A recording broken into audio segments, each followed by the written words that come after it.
Do you want this Q4 to be your biggest yet? Then you must follow this print-on-demand strategy for you to succeed. If you're anything like me, after Mother's Day in early May, the sales start to dry out. Every new design I launch falls flat. Some get some early conversions early on. They take a lot of time, they take a lot of attention, and they do nothing but frustrate the hell out of you. I've walked into this office more times than I care to count, not knowing whether to give up, find another product, or go and get a job.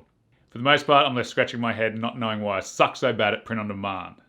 You ever felt like that? It got to the point where I had to create a business group for dudes where we just catch up once a month for a steak on an open fire, just to get around, motivated guys that just wanted to crush it, just to have their energy. If you've got the opportunity to do that, do it. It helps so much. Anyway, we've experienced this boom to bust to boom roller coaster ever since we started in 2014. But the difference is we've now got a print-on-demand strategy that helps us crush Q4. Q4 is our Super Bowl, and we need to prepare for the biggest sales period of the year. This is where you can turn an otherwise rubbish year into one to be proud of. There are multiple sales days that you need to be aware of. The first one is my birthday on Halloween, which is the 31st of October, obviously. Thanksgiving on 25th of November, followed by the craziest weekend of the year. This is the weekend where you can do more in one weekend than you've done in the previous 9 months combined.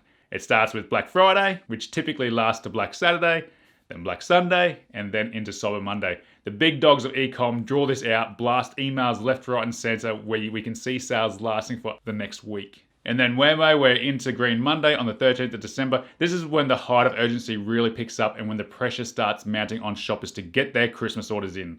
After this, there's no time to rest. Different print-on-demand suppliers have different cut-off dates for shipping, and Shine On saw us selling right up to the 18th last year. So you really need to know. You're going to find out that information by searching the groups. They keep posting. They let you know what's happening all the time. Ear to the ground all through that period. Sales keep ramping right up until cutoff. After, it's still not unusual to experience above average sales. Following Christmas, the very next day is obviously Boxing Day, with sales typically lasting 2 days. Some retailers draw it out right up to the 3rd of January to make sure they hit the sales for New Year's Eve and New Year's Day. So with so many sales to prepare for, how does one get ready to make the most of the biggest sales period of the year? Great question. G'day and welcome to the PODHacks YouTube channel. My name's Ronaldo McDonaldio. No, not really. It's Ronnie McKenzie. If you want hints, tips, tricks, and strategies for your own print-on-demand success, then check out the YouTube channel, check out storehacks.com, TikTok. I've got content everywhere. And if you love that content, make sure you subscribe and tickle that notification bell. In this video, I'm going to take you through the best print-on-demand strategy for how to choose your products, how to pick your noses, niches, your launch process, your schedule, and everything else you need to know in order to make this your best year yet. Now, I'm not going to lie. You are going to hear my daughter washing our little dog in the room next door. It's the school holidays, so they're at home making all sorts of noise. By failing to prepare for Q4, you're preparing to fail Q4. You've heard that quote before, I know you have. So to choose a product, there's a few things that we need to look at. And what we ultimately want is a product that's going to give us more than $30 US per sale in profit. The reason for this is because we want to be able to scale hard and fast into that Christmas period. So here on the screen, I've got a few products to share with you that do offer $30 plus per sale. Shine On, first and foremost, is a great one because we can test so quickly with them. All we're doing with them is designing those print cards in behind. My Easy Monogram is really cool, made on demand metal. If you get in with them now, you can get some custom pieces made, which will be great if you've got a niche store. Canvas art obviously is always a good one, particularly with the bigger sizes, and that's the same with blankets as well. Hoodies, oversized hoodies. Oversized hoodies are a really good one. I think there's a lot of opportunity in oversized hoodies, particularly at Christmas time. It is cold weather over there, and Subliminator are the ones to go for with that. The key to choosing a product is to ensure that it's got a bit of innovation about it. So when people are seeing it, is it standing out in that feed? If not, then it comes down to being all phrase-based, creating these phrases that people connect with, that they emotionally connect with, that they have to buy for themselves or somebody else. So between our Shopify stores, Shine On, and Etsy, we managed to do 935,000. So we're just a tad short of the 7-figure mark. So this year we're going for the 7 figures. What's your number? What are you going for this year? I would love for someone to tell me off the back of this strategy that they've absolutely dominated. Where are the 8-figure guys? Come on. Here you can see we were actually banned from Facebook prior to the election. Here we started in September, and it's a quiet period where we had no ad accounts, and then we started selling again on the 13th of November, and it started really heating up when we got to early December. You can see in those few weeks there where it starts to get really crazy. Over on our Shopify store, it shows a similar story. Here you can see that it was very, very quiet. There's a few $1,000 days there, even lower, and then come into November 22nd is when it starts picking up, and then gets nuts right up until 4th of December when it starts coming back down a little bit again. All right, so the products that you want to sell on Shine On, I don't want to spend too much time on this because choosing a product is pretty simple once you know what you're going after, and once you know that it's all about the profit in there, the innovation, and the ability to be able to test quite a few pieces. So what I'd be focused on, you've got that Forever Love heart there, that's pretty good. These connected hearts are great. Sell them all on these boxes as well, the wooden mahogany boxes. Every sale, there's a potential upsell of a wooden box, which is an extra $20 in revenue, which is $15 in profit that you can put back into your ads. These things are getting about $50 per sale with those upsells. So you've got plenty of room to scale into. My Easy Monograms, the other one. These are killer products. You can get custom design pieces as well. If you have a look through their catalog, you can see some pretty cool stuff. If you haven't signed up with My Easy Monogram yet, make sure you do. Go to storehacks.com/metal. It is an affiliate link. They are incredibly innovative in their products. You can get custom stuff, and we've sold quite a bit. We did, I think it was $110,000 through June, May, June with metal.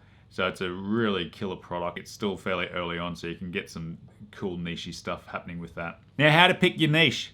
Can you hear my daughter singing? I told you you're going to hear her. She's singing next door. I can tell her till I'm blue in the face. Daddy's recording. Please be quiet. But they still make a hell of a noise. Okay, so none of this has to be difficult.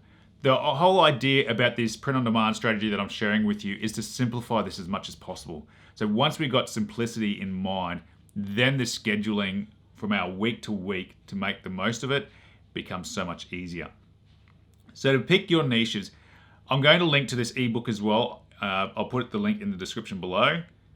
In it, I show you how to spot the big niches and how to niche down into the sub-niches to have the best chance of success. So here you can see just a couple of examples of the different niches that we've gone after. The thin blue line one, To My Smoking Hot Wife. That thin blue line sticks out to who? Come on, who is it? Law enforcement. This other one over here has got a picture of a truck on it. Straight up, it's calling out the truckers. We're not saying anything specifically in that design. To my smoking hot lady, I love you for your heart, your mind, your personality, but the way you handle my big rig is a really nice bonus. I love you. To my camping partner for life, my dreams came true the day I met you. That's a really good phrase, by the way. That sold quite a bit for us. My dreams came true the day I met you. When I first saw you, you took my breath away, and you still do every single day. You make me one happy camper. See, you've finished off with a niche. You've got niche elements in that. It's a super simple design. And that's the other thing I teach you is that designs need to be super, super simple. Stop over designing because people don't buy. But this, I take you through what niches are the big ones over there, and then obviously how to break them down for the best chance of success. Download that. Focus on a handful, 4 to 5, no more, and just keep going at them. If you find that you're just not connecting with them, the stats that you're seeing on Facebook, you're just not connecting with that niche, that's when you move on to your next one. Start with 4 or 5 that you've got a fairly good grasp on, and then just start designing different products for them.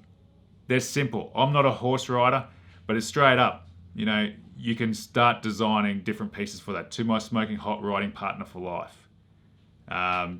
What's another one? Bike is the same. To my riding partner for life. Cyclist, to my riding partner for life. So just find where the common elements are between niches and just supercharge that output. Get more and more phrases together so you can get them in the pipeline. You can design them yourself with Canva for free, or you can get a designer to do them as well. T-shirt fellow is a really good dude. I'll link you to him in the description below as well. If I don't, make sure you hit me up and let me know because I'm saying I'm going to link to a lot of stuff. I've got to remember. Once you have your niches, it's into the launch process. And the launch process looks like 10 to 15 new tests each week. $40 to $50 spending on each test. And you're going to be picking up new winners along the way. They're not all going to turn into viral juggernauts, which is what I built the course around earlier in the year. But they are going to be the ones that allow you to invest into extra testing when we get into November, where you really want to get as many up as possible. Last year, it took us 80 odd tests before we hit that big one. We need to track everything through this process as well with a trusty spreadsheet.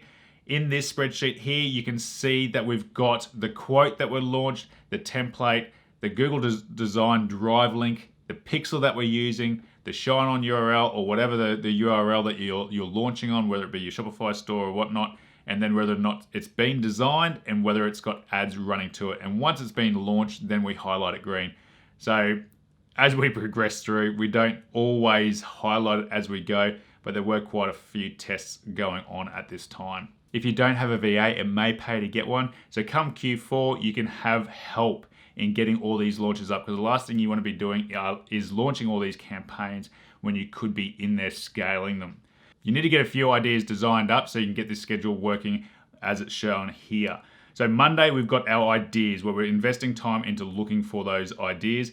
Tuesday, we're doing the ads for the new designs. So the products have been uploaded, you're running ads to them. Wednesday, running ads to them, and you're queuing ideas for the following week. So you want your designer designing these things for your ads for next week. And Thursday and Friday are the same. You will have ad management in there as well.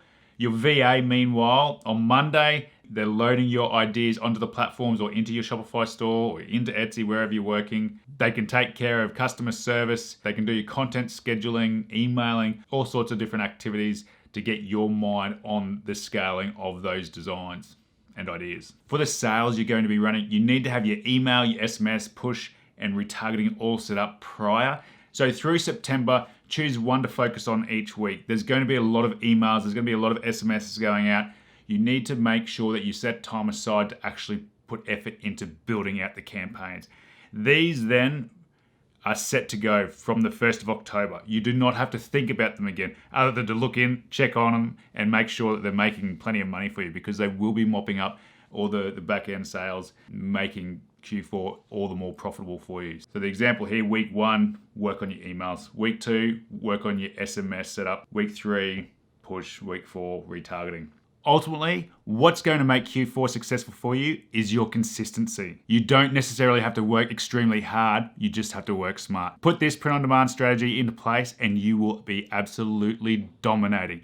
I want to know what your results are. Make sure you save this video for later, because I want you to comment down below what you actually achieved through Q4. Tell me what your goal is now. See how close you get to it.